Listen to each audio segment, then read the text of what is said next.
Hello friends, तो इस video में हम लिंक लिस्ट इंसर्शन के बारे में सीखेंगे।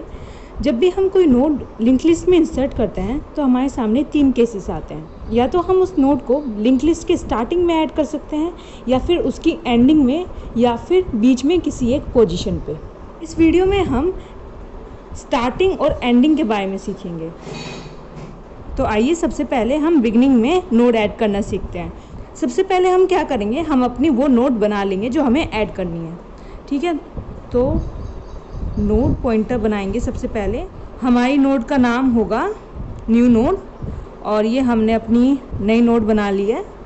और नोड में हमारा जो डेटा है वो 3 रख रहे हैं हम, या फिर आप कोई भी x ले सकते हैं। तो इस स्टेटमेंट के बाद हमारे पास एक नोड तैयार हो जाएगी जिसमें हमारा डेटा 3 है।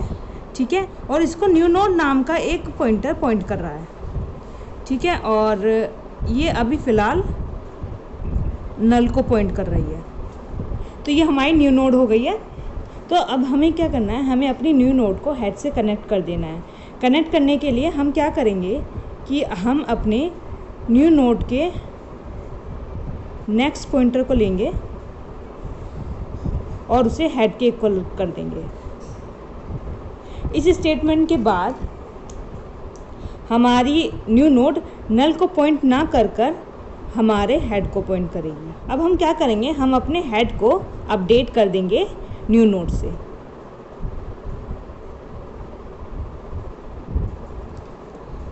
अब हमारा जो हेड है वो 4 को पॉइंट ना करके यहाँ पर पॉइंट करने लगेगा। और अब इस फंक्शन के एंड में हम अपने हेड को रिटर्न कर देंगे। इस स्टेटमेंट में हमने अपने हेड को अपडेट कर दिया है न्यू नोड से। अब जब भी हमारा हेड रिटर्न होगा तो हमारी ये वाली नोड रिटर्न होगी। अब हमारी लिंक लिस्ट की स्टार्टिंग इस नोड से है। ये सारा कोड हमारे नोड को बिगनिंग में ऐड करने वाले फंक्शन के अंदर लिखा जाएगा। आइए अब हम लिंक लिस्ट के एंड में नोड को इंसर्ट करते हैं। तो अब हम अपने नोड को लिंक लिस्ट के एंड में ऐड करना सीखते हैं। ये हमारी लिंक लिस्ट है और ये हमारा हेड पॉइंटर है, और ये हमारा फंक्शन है जिसमें पैरामीटर में हमें हेड दे रखा है और हमें x को एज नोड इस लिंक लिस्ट में ऐड करना है। ठीक है, तो ऐड करने के लिए सबसे पहले हम अपनी न्यू नोड को बना लेते हैं।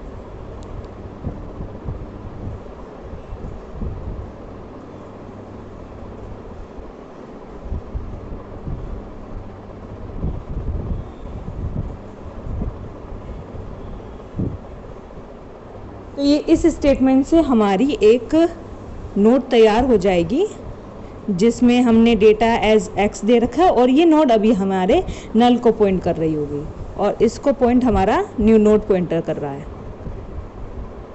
अब हमें क्या करना है, हमें अपनी इस नोड को हमारी लिंक लिस्ट में एंड में ऐड करना है। मतलब कि हमें इस नोड के बाद हमारी न्यू नोड को कनेक्ट कर देना है। तो हमें ये नोड इससे कनेक्ट करने के लिए यहाँ तक एक पॉइंटर चाहिए। यहाँ तक पॉइंटर लाने के लिए हमें अपनी लिंक लिस्ट को ट्रैवर्स करना पड़ेगा।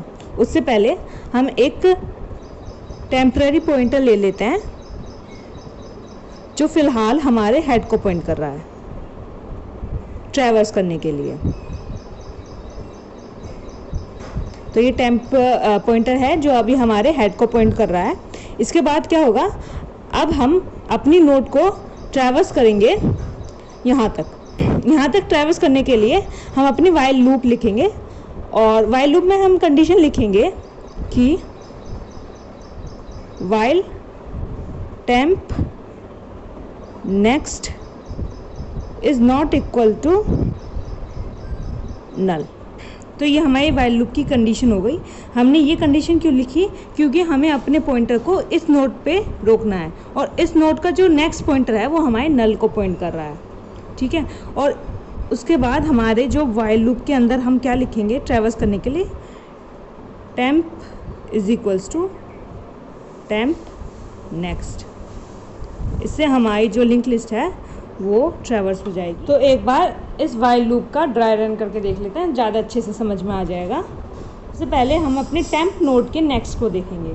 यहाँ पर हमारे टेम्प नोड का जो नेक्स्ट है वो नल को पॉइंट नहीं कर रहा है, तो इसलिए हम वाइल लूप के अंदर आ जाएंगे और हम अपने टेम्प को अपडेट कर देंगे टेम्प के नेक्स्ट से। टेम्प का नेक्स्ट ये वाला नोड है।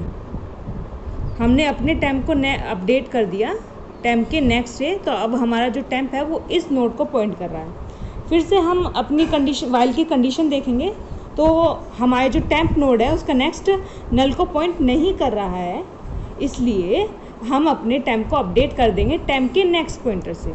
तो अब हमारा जो टेम्प है वो इसको पॉइंट करेगा। अब इस कंडीशन में देखिए जो टेम्प नोड है उसका जो नेक्स्ट पॉइंटर है वो हमारे नल को पॉइंट कर रहा है, मतलब कि हमारी जो ये वाली कंडीशन है वो फॉल्स हो गई है, मतलब कि अब हम अपने लूप से निकल जाएंगे। आई होप आपको ये पार्ट समझ में आ गया होगा। अब आगे बढ़ते हैं। जैसे ही हम इस लूप से बाहर निकलेंगे तो हमारा जो टेम्पररी पॉइंटर है वो हमारे लास्ट नोड को पॉइंट कर रहा होगा। तो अब हमें सिंपली क्या करना है, अपने टेम्प से न्यू नोड को कनेक्ट कर देना है। इसके लिए हम क्या करेंगे कि टेम्प का नेक्स्ट पॉइंटर जो है वो हमारी न्यू नोड को पॉइंट करे, मतलब कि जो टेम्प का नेक्स्ट है जो नल को पॉइंट कर रहा है वो अब नल को पॉइंट ना करके हमारे न्यू नोड को पॉइंट करे। तो बस ये हमारा कनेक्ट हो गया। अब हम अपने फंक्शन के एंड में अपने हेड को रिटर्न कर देंगे।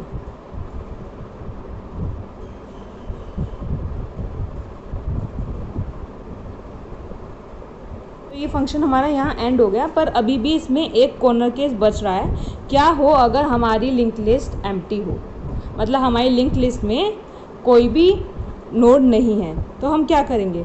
तो उस केस में हमें सिंपली अपने न्यू नोड को रिटर्न कर देना है। अब लिंक लिस्ट को एम्प्टी चेक करने के लिए हम सिंपली क्या करेंगे, हम अपने हेड को चेक करेंगे। अगर हमारा हेड नल को पॉइंट कर रहा है इसका मतलब ये है कि हमारी जो लिंक लिस्ट है वो एम्प्टी है, ठीक है। और अगर वो नल को पॉइंट नहीं कर रहा है तो उसका मतलब ये होगा कि हमारी लिंक लिस्ट में नोड्स हैं।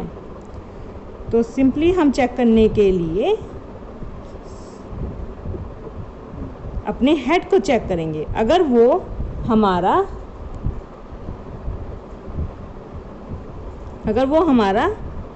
नल को पॉइंट कर रहा है तो हमें रिटर्न कर देना है सिंपल अपनी नई नोड को।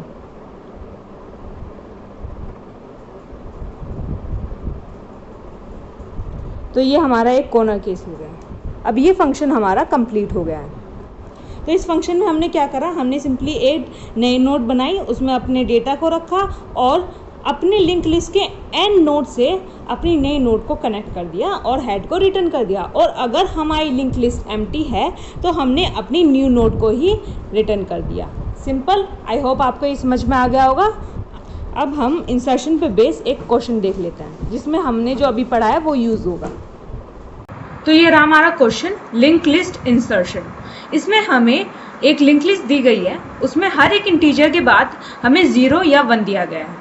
अगर 0 है तो हमें लिंक लिस्ट के स्टार्टिंग में इंटीजर ऐड करना है, और अगर 1 है तो हमें इंटीजर ऐड करना है लिंक लिस्ट के एंड में।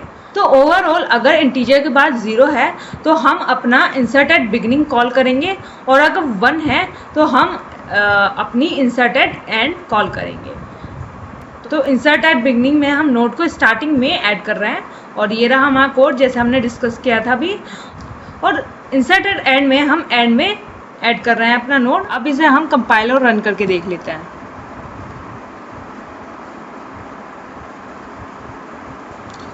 तो ये हमारा कंपाइल हो चुका है। अब इसे हम सबमिट करके देख लेते हैं।